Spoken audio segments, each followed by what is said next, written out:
अस्सलाम वालेकुम एवरीवन। अब हम अपने ईएनटी नोज में अगला टॉपिक स्टार्ट करें जो कि है basically benign and malignant neoplasm of the nasal cavity.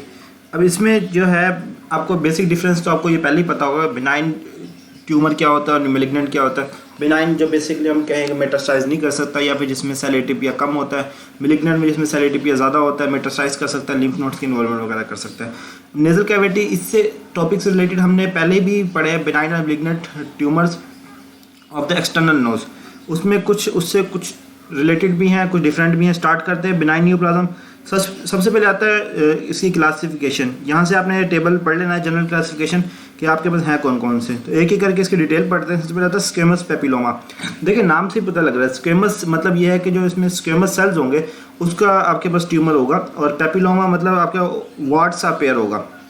अब आपको अगर याद हो, हम एनाटॉमी को थोड़ा सा रिवाइज करवा दूं, तो जो आपकी नोज़ है इनसाइड पे उसके 3 तरह की एपिथेलियम है।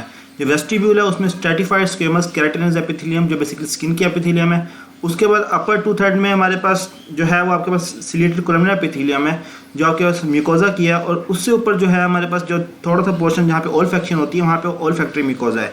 तो इसमें अलग-अलग इन तीनों के लिहाज से ट्यूमर है। सबसे पहले हमारे पास स्क्वेमस पेपिलोमा है जो बेसिकली वॉट अपेयर होता है। ये उसमें डायग्राम शो की है। यहाँ पे देखें, ये आपके पास मल्टीपल लोब्स टाइप और ये आपके वॉट टाइप पिंकिश अपीयरेंस हुई हुई है। ये आपके पास स्क्वेमस पेपिलोमा के वेस्टिब्यूल में। ट्रीटमेंट आप इसका क्या करेंगे, कॉटरी कर सकते हैं। लोकल एक्सरसाइज करने के बाद कॉटरी कर देंगे ताकि ब्लीडिंग वगैरह ना हो।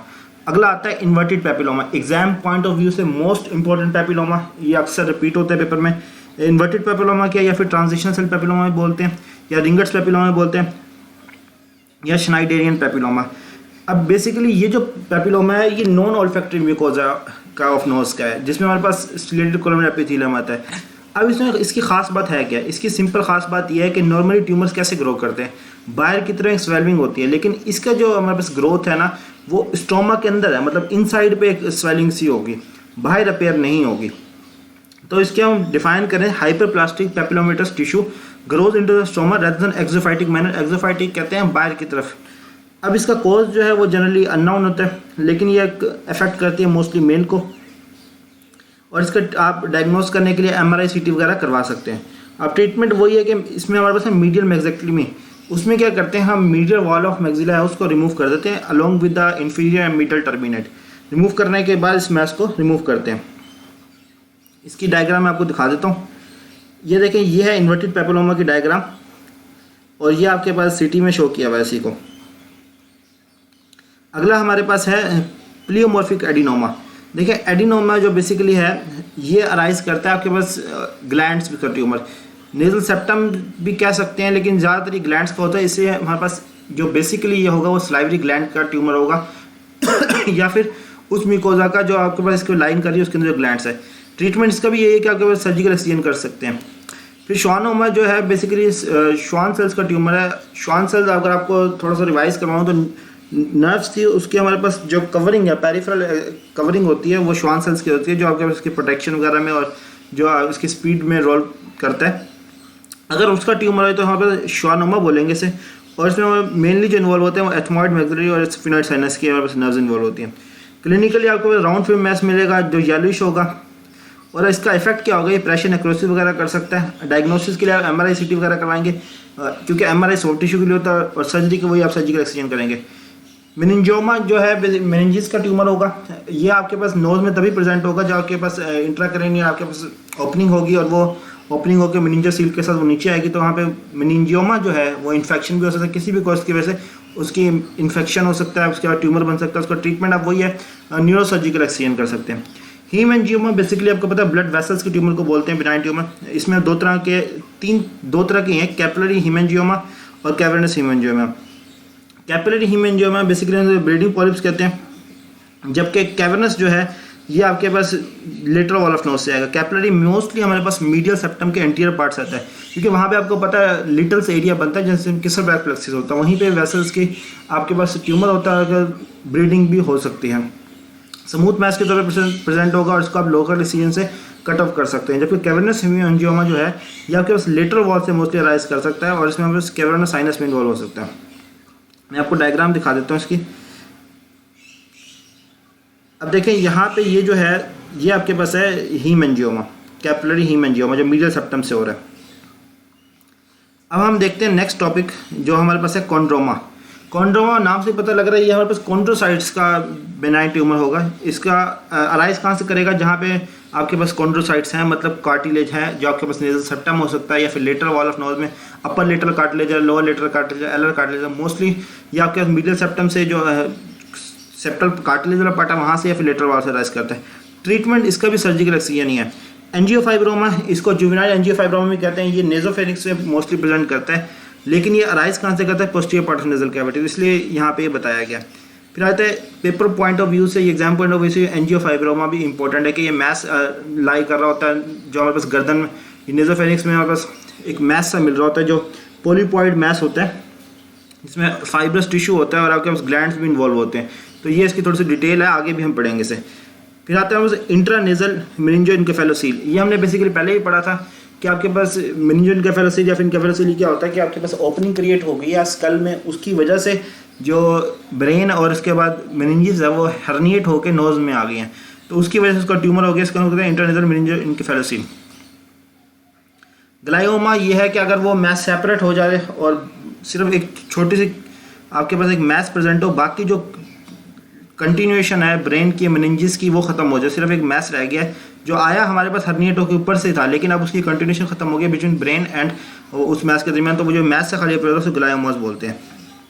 नेजल डर्मोइड, ये भी बेसिकली बिनाइन ट्यूमर है।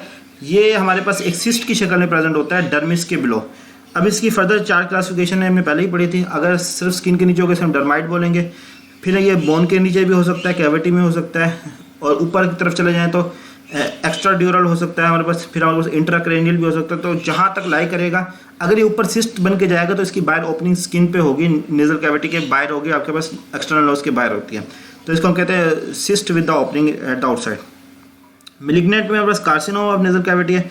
कार्सिनोमा में स्क्वेमस सेल कार्सिनोमा है, बेसल सेल कार्सिनोमा है। स्क्वेमस सेल आपके पास नाम से ही जाहिर हो रहा है कि स्क्वेमस सेल्स इन्वॉल्व होंगे। अब इसमें आपके पास बेसिकली 3 साइट्स इन्वॉल्व होती हैं। वेस्टिबुलर साइट जो आपके पास लाइन करती है, सेप्टल साइट जहाँ पे सेप्टम स्किन लाइन कर रही है, और आपके पास थर्ड है लेटरल वॉल, जहाँ जहाँ आपके पास स्क्वेमस सेल्स की लाइनिंग होगी वहाँ ये प्रेजेंट होगा। वेस्टिबुलर में मोस्टली लेटरल साइड पे अपर पार्ट ऑफ लिप पे प्रेजेंट होता है। सेप्टल्स जो है ये सेप्टम के पास कार्सिनोमा प्रेजेंट होगा। आपके पास ये नोज पिकर्स कैंसर भी कहते हैं क्योंकि इसमें बर्निंग और सेंसेशन होती है at the anterior part of the nose. Lateral wall जो है आउटसाइड से इन्वॉल्व होती है मोस्टली, लेकिन ये मेटासाइज कर जाती है और आपके पास लिम्फ नोड्स को भी इन्वॉल्व कर सकती है। ट्रीटमेंट आप अगेन वही करेंगे, रेडियोथेरेपी कर सकते हैं या फिर कीमोथेरेपी या फिर सर्जरी। एडिनोकार्सिनोमा या फिर एडिनोसिस्टिक कार्सिनोमा, ये आपके पास ग्लैंड्स का ट्यूमर होता है जो लाइनिंग मेम्ब्रेन लाइन कर रही है आपके पास म्यूकस को, उसके अंदर ग्लैंड्स या फिर स्लाइवरी ग्लैंड्स के ग्लैंड्स। मेलिग्नेंट मेलानोमा, मेलानोमा कहते हैं मेलानोसाइट्स का ट्यूमर, ये आपके पास टिप ऑफ नोज पे प्रेजेंट करता है एज अ डार्किश स्वेलिंग या फिर डार्किश आपके पास कहीं के पैच सा पेयर होता है, और ये आपके मेटास्टाइज करने की एबिलिटी रखता है। इसके भी आप ट्रीटमेंट जो है सर्जिकल एक्सिजन वगैरह कर सकते हैं। इसके अगर वो सर्जरी से पहले रेडियोथेरेपी कीमोथेरेपी दें, अगर नहीं ठीक होता तो सर्जिकल एक्सिजन करते हैं। फिर हमारे पास है एस्थीजिनियो न्यूरोब्लास्टोमा, ये आपके पास मैंने आपको पहले बताया था कि आपके पास स्किन का जो है वो स्क्वेमस सेल कार्सिनोमा है। उससे ऊपर चले जाएं हमारे पास तो इन्वर्टेड पेपिलोमा है जो आपके पास नॉन स्किन वाला पेपिलोमा था, और ओल फैक्ट्री जो म्यूकोज है उसका पेपिलोमा जो होता है वो है एस्थीजिनियो न्यूरोब्लास्टोमा। ये आपके पास ओल फैक्ट्री का ट्यूमर होता है। ये आपको इफेक्ट करता है सबसे पहले स्मेल को, सेंसेशंस का इफेक्ट होगा, वहाँ पे स्वेलिंग प्रेजेंट होगी, और आपके पास ब्रेन अगर इन्वॉल्व हो गया, क्रीब्रोफो प्लेट इसमें इन्वॉल्व होगी, तो आपके पास ये ब्रेन्स को भी ट्यूमर स्प्रेड कर सकता है और आपके पास इंट्राक्रैनियल मैस भी बन सकता है। आपको डायग्नोज करने के लिए आपको डेफिनेटली इसमें MRI CT वगैरह की जरूरत होगी कि ये ब्रेन की इन्वॉल्वमेंट देखने के लिए। ट्रीटमेंट यही है कि आप क्रेनियोफेशियल रिसेक्शन करें या pre operative post operative radiation therapy दें और कीमोथेरेपी दें। अब देखें ये डिपेंड करता है कि ट्यूमर कितना स्वेयर है। अगर सिंपल ट्यूमर है, एक मैस है जो आगे मेटास्टाइज नहीं किया हुआ, तो आप उसे सिंपली क्रेनियोफेशियल रिसेक्शन करके डायरेक्टली रिमूव कर दें। नहीं, उससे पहले आप प्री ऑपरेटिव रेडिएशन दें ताकि उसके आपके जो मेटास्टाइज को कुछ कम कर सके, फिर क्रेनियोफेशियल। स्वेयर केस में आप कीमोथेरेपी भी देंगे, रेडियोथेरेपी भी देंगे, और फाइनली फिर क्रेनियोफेशियल रिसेक्शन करेंगे। अब हमारे पास फोर्थ है हमारे पास हीम एंजियो पेरिसाइटोमा। देखिए नाम से पता लग रहा है हीम एंजियो मतलब related to blood vessels, pericytoma related to pericytes. Capillaries के बाहर सपोर्टिंग सेल्स होते हैं जिन्हें बोलते हैं पेरिसाइट्स, जो उनको सपोर्ट वगैरह प्रोवाइड करते हैं और उसकी नरिशमेंट वगैरह में हेल्प करते हैं। अगर वो उसके साथ जेड हो जाए उनकी जगह रिप्लेस भी हो सकते हैं वो। तो अगर उनका ट्यूमर हो जाए तो उसको हम बोलते हैं हीमेंजियो पेरिसाइटोमा। अब इसके ट्रीटमेंट के लिए भी रेडियोथेरेपी करते हैं और आपके पास कीमोथेरेपी भी कर सकते हैं। लिम्फोमा, इसमें आपको हॉजकिंस नॉन हॉजकिंस दोनों हो सकते हैं, लेकिन नॉन हॉजकिंस ज़्यादा कॉमन है। प्लाज्मोसाइटोमा, प्लाज्मा सेल्स का ट्यूमर होता है, ये बेसिकली ब्लड सेल ट्यूमर है कि आपके पास जो कैपिलरीज हैं उनके अंदर प्लाज्मा सेल्स का ट्यूमर होगा तो वो आपके पास प्रेजेंट हो सकता है आपके पास नोज़ में भी, क्योंकि नोज़ की ब्लड सप्लाई आप लोगों ने पड़ी हुई है। ट्रीटमेंट अगेन वही रेडियोथेरेपी है, कीमोथेरेपी है। सार्कोमास में मुख्तलिफ ट्यूमर्स आते हैं जो बेसिकली रिलेटेड होते हैं कनेक्टिव टिश्यूज़, जिसमें बोन्स होती है, स्केलेटल मसल वगैरह होते हैं। तो इसमें आपको ओस्टियोजेनिक सार्कोमा, अगर बोन का ट्यूमर हो गया, कॉन्ड्रोसाइट्स का हो गया कॉन्ड्रोसार्कोमा, मसल्स का हो गया रेप्टोमायोसार्कोमा।